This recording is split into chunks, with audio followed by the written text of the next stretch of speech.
The United Nations was created in the aftermath of World War II, with a powerful dream that nations could solve their problems with words and diplomacy, not weapons and warfare. Its founders imagined a world, a new era, where every country, no matter how big or small, had an equal voice in global affairs. The UN's charter makes a solemn promise to save future generations from the scourge of war and to protect fundamental human rights for all. Every day, the UN delivers crucial aid, deploys peacekeepers to volatile regions, and works tirelessly to improve lives worldwide through various initiatives. For millions around the globe, the blue flag is a powerful symbol of hope and assistance. But many ask a vital question: does the UN truly live up to its founding ideals and principles? Countries from the global south often feel their voices are drowned out and marginalized by more powerful nations. The UN structure, designed in the year 1945, reflects an old and outdated world order. This creates a constant tension between the noble dream of equality and the often harsh reality of power dynamics. So, is global unity a beautiful and achievable idea, or is it ultimately just an unattainable illusion? At the very core of the UN lies the Security Council, a powerful body with the authority to make impactful decisions.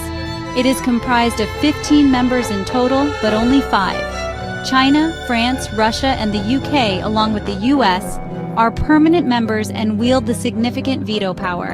Any single one of these 5 permanent members can effectively block any proposed action, regardless of how many other nations are in agreement. This veto was originally intended to ensure the world's major powers remained engaged, but in practice, it often results in diplomatic deadlock. The result is essentially 2 distinct tiers of countries, the 5 with vetoes at their disposal, and then everyone else. Many nations view this arrangement as fundamentally unfair and undemocratic. The question arises, why should 5 countries, based on the world as it was in 1945, be the sole arbiters of today's global security landscape?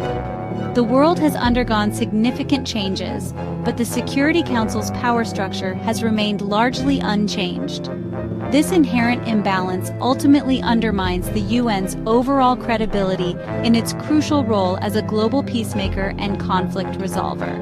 Consequently, calls for meaningful reform are growing louder and more insistent.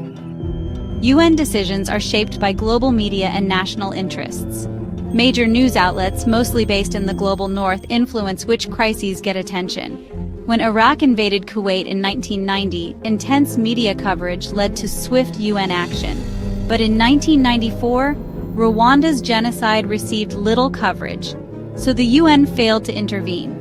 Media focus can mean the difference between action and inaction. Crises in regions important to powerful countries get urgent responses. Others are ignored, no matter the human cost. This double standard persists today.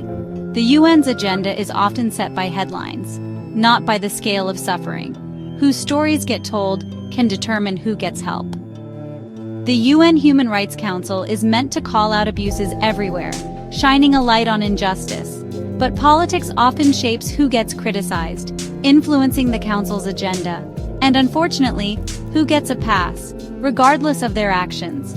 Powerful nations shield allies, often overlooking their human rights records, and target rivals, creating selective scrutiny that can appear politically motivated. For years, Israel faced more resolutions than any other country, a point of ongoing contention, while others with poor records, sadly, escaped notice and meaningful condemnation.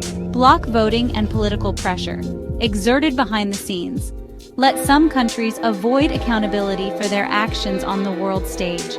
This undermines the very principle of universal human rights, weakening its foundation. When human rights become a political weapon in international relations, the UN's credibility suffers, eroding trust in its pronouncements. Abusers can dismiss criticism as biased and politically motivated, deflecting responsibility.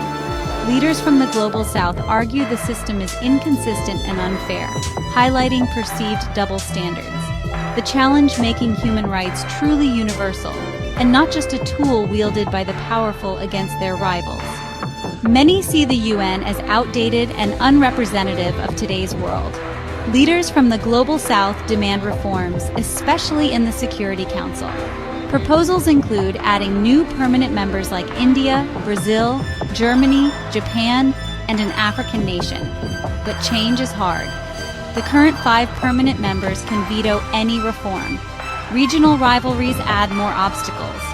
Decades of debate have led to little progress. Yet the UN remains the only global forum for diplomacy and cooperation. Reform is the most realistic path forward. The goal, a fairer system that reflects today's world, not just the interests of the powerful.